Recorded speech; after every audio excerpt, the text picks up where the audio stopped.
Hello, everyone. I hope you're having a great week.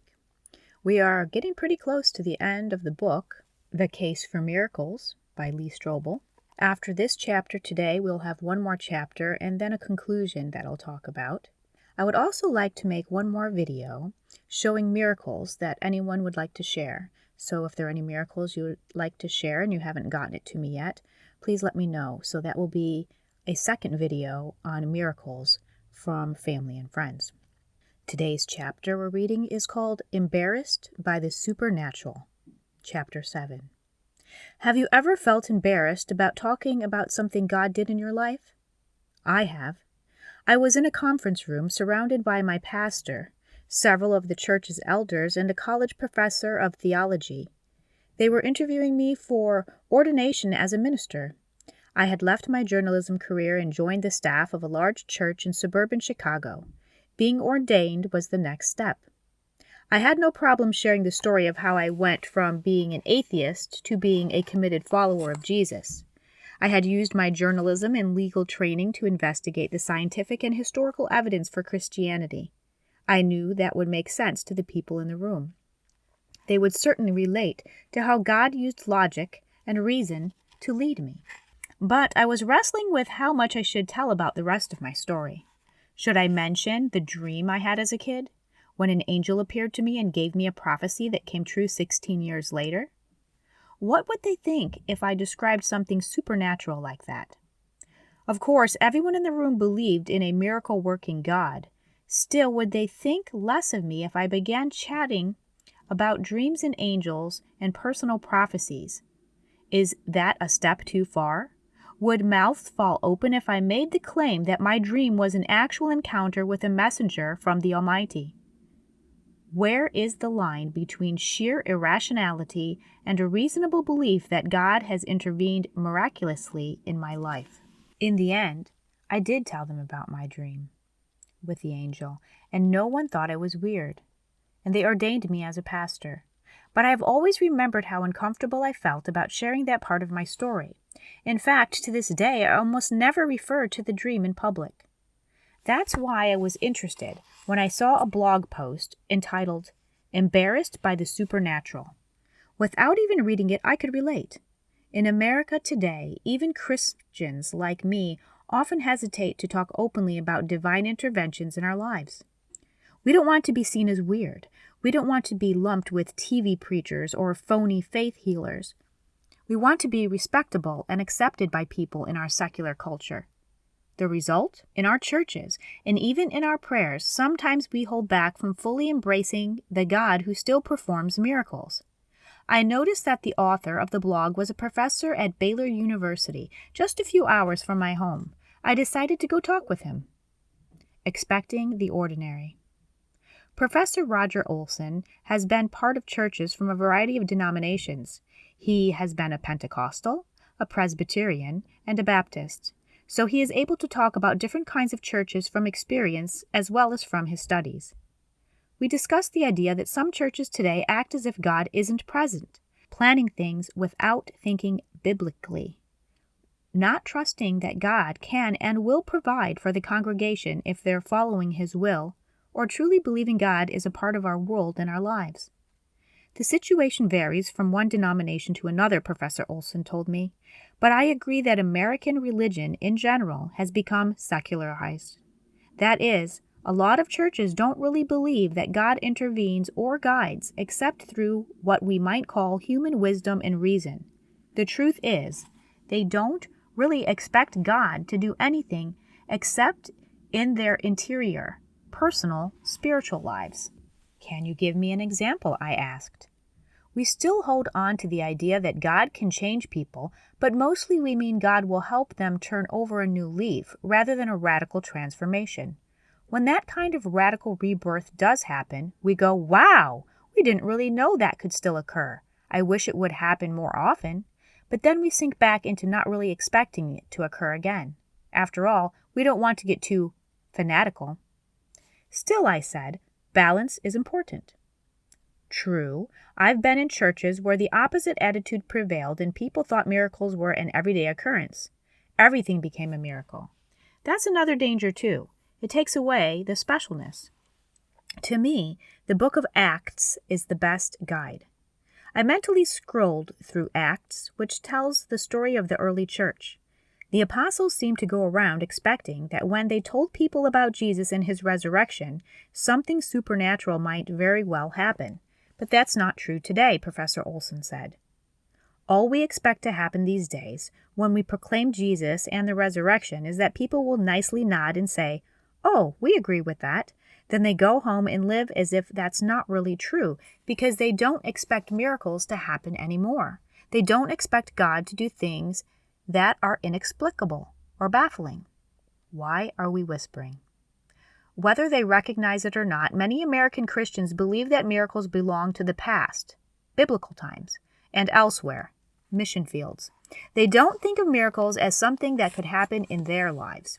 This is obvious from the way we react when someone gets sick, Professor Olson said. Of course, we pray for them, but what do we ask? That God would comfort them in the midst of their suffering, that God would guide the hands of the surgeons, that God would give doctors wisdom and discernment. What's missing? I answered, asking God to supernaturally heal them? That's been true in my experience.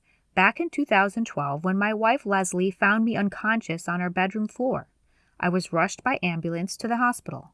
When I woke up, a doctor told me, "You're 1 step away from a coma, 2 steps away from dying." I was suffering from severe hyponatremia, dangerously low blood sodium. It was causing my brain cells to absorb water and expand inside my skull. The prognosis, if untreated: mental confusion, hallucinations, seizures, coma, and death. While I received urgent treatment in the hospital, friends came to pray for me. Many of them did exactly as Professor Olson said. They prayed for wisdom for the physicians and for my strength, both of which I greatly appreciated. But very few came out and asked God in a direct, bold, and straightforward way to supernaturally heal me. Olson mentioned a pastor whose wife is a medical doctor. I was telling them about my own physical healing, even though I'm often reluctant to share that story.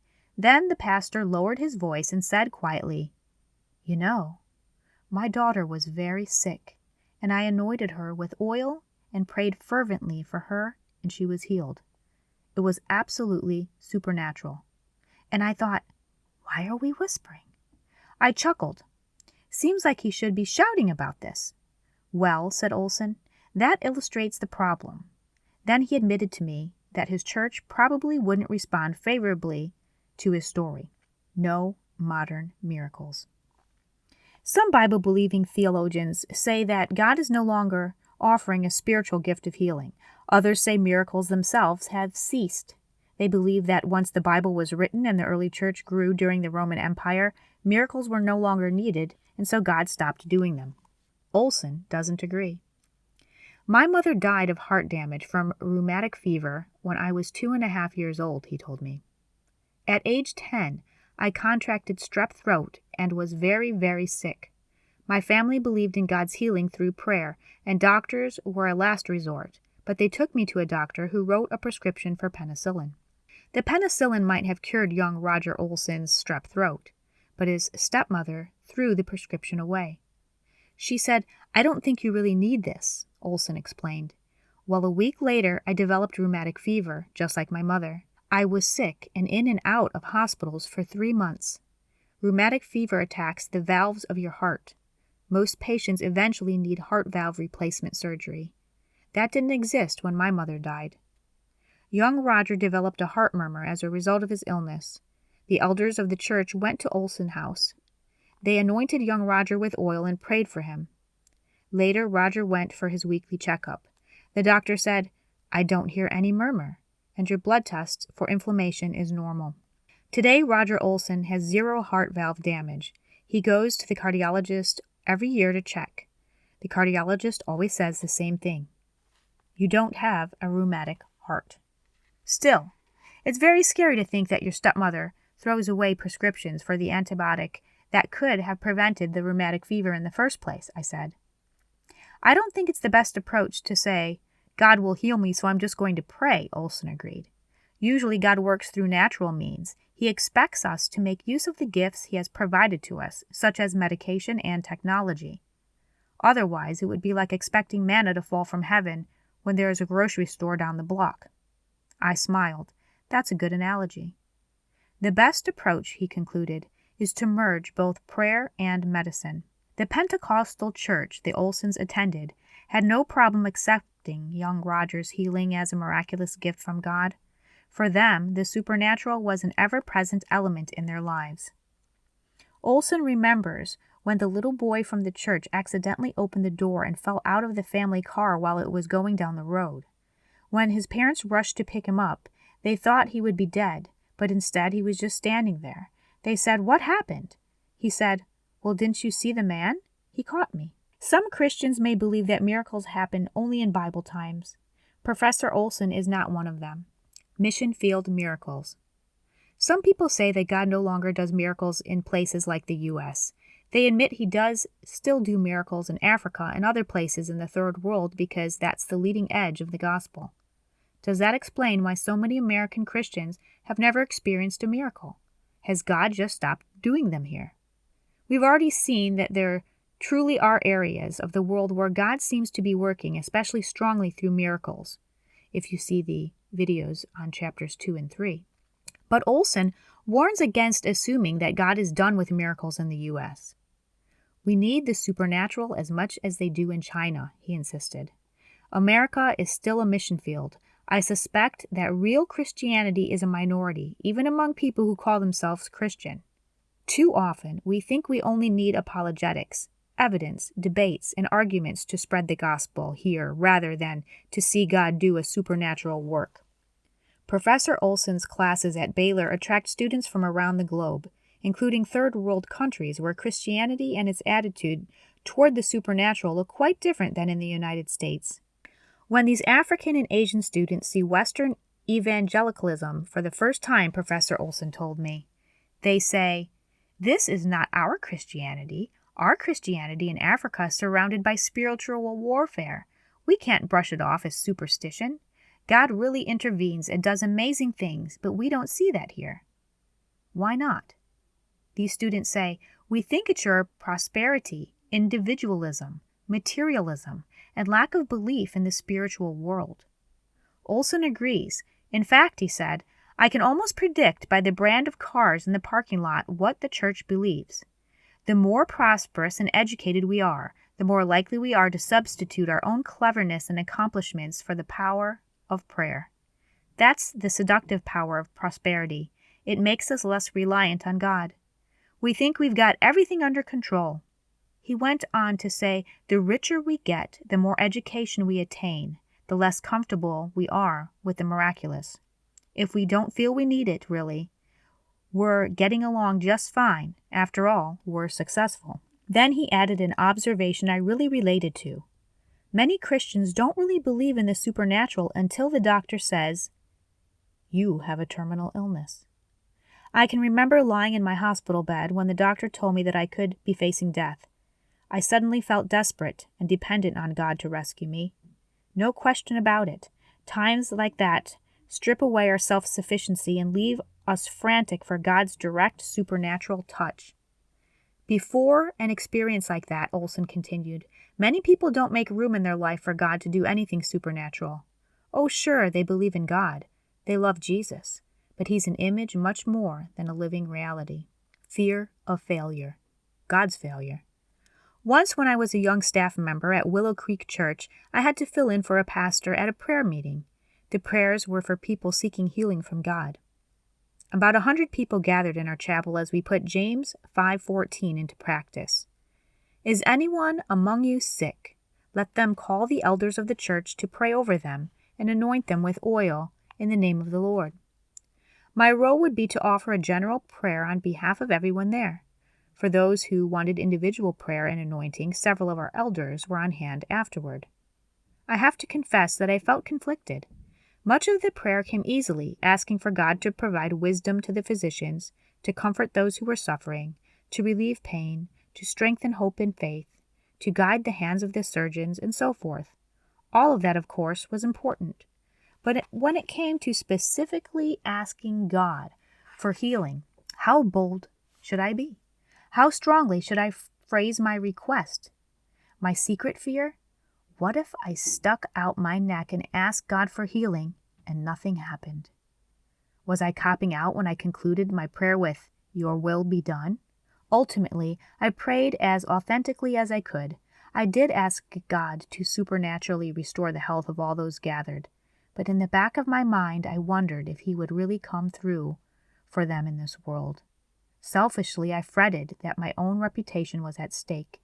After all, for every miracle like the one that happened to Professor Olson as a child, there are many others whose healing won't come until heaven. Maybe that's a reason why our churches don't pursue those prayers. They don't want to be embarrassed if an answer doesn't come. How do we explain it when God doesn't heal someone? I asked Professor Olson. We don't, came his response. I believe God is sovereign and not arbitrary. He knows what He's doing. When He doesn't answer our prayers as we want, there may be particularities about the situation that we just don't understand. I'm not saying that when God doesn't heal someone, you shouldn't look for the reason. For instance, it's common in some churches to blame the patient's lack of faith if God doesn't heal them. That's simply harmful. We have to move away from trying to explain why a particular individual wasn't healed. That's God's business. All we know is that He asked us to pray for their healing, and we have to be obedient. And if the person we were praying for thinks God failed, well, we have to trust that God can deal with that too. Gentle whispers of God. Not all miracles are spectacular healings. Not every supernatural act is as earth-shattering as someone rising from the dead. More often, God speaks in gentle whispers, or He directs everyday events in a way that sends a message of encouragement or hope to someone who needs it. Many Christians experience these subtle leadings or impressions from God, but they're often reluctant to talk about them for fear of the skeptical reaction they'll receive. And so they keep quiet, embarrassed by the supernatural. My friend Bill Hybels, the leader of Willow Creek Community Church, says, "When I make public reference to the whispers of God, I barely make it off the stage before half a dozen people approach to remind me that axe murderers often defend their homicides by claiming, 'God told me to do it.'" Yet Hybels has found that these subtle but very real communications from God have redirected his path. They have rescued him from temptations and re-energized him during some of his deepest moments of despair. I asked Professor Olson for his opinion about whether God still speaks to His followers. "No question," he said with little hesitation. "I continue to believe God speaks to His people today." In one of his blog posts, Olson described how he walked away from a medical examination deeply troubled and discouraged. The doctor had found a problem, and surgery might be required. The next day, an old hymn began running through Olson's mind, even though he hadn't heard the song since childhood. The words kept playing over and over, like a broken record, serving as a background music all week. "It's a hymn of comfort and assurance, of God's presence, whatever happens," he said. "I simply thought it was my own mind's way of handling the emotional distress I was experiencing."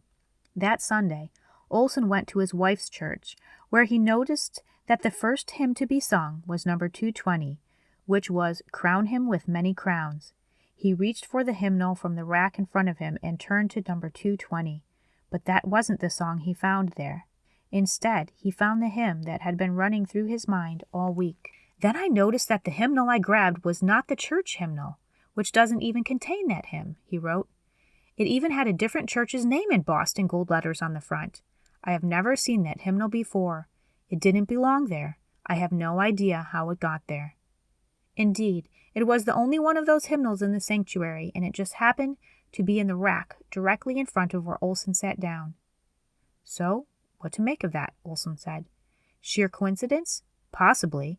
It is simply magical thinking to believe that this was God sending me a message that the hymn was from Him? Possibly. Half of me says it's just a coincidence, don't make more of it. The other half says, that's unbelief, accept it as from God."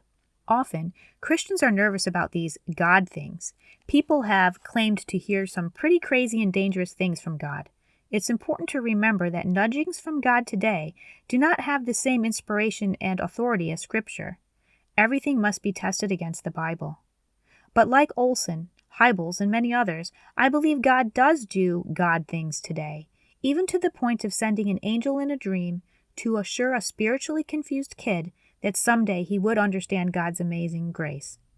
That's something to celebrate, not to feel embarrassed about. Well, that's the end of the chapter. I hope this helps you to just realize that there are a lot of people out there who feel that God has talked to them, or that God has given them a sign, or that God has given them some sort of message in a dream, and yet they're afraid to say it that way to their friends or to others because they're afraid that they'll be looked at as crazy, or that other people will just not believe what they're saying to be true. But just remember that your faith is your faith, and don't worry about what other people think. I encourage you to talk to your friends about your faith. You may just be pleasantly surprised that they actually agree with you, or that they're interested in learning more. Because isn't that what we're supposed to be doing? Spreading Jesus' word. And it's a good thing when you find others who will listen to you, or who believe just like you. It's good to be around believers like yourself. It helps to encourage you to learn more about the Bible, and you have love. The love for Jesus and the love for each other, just like Jesus said to do. I hope you all have a great week, and I'll see you next time.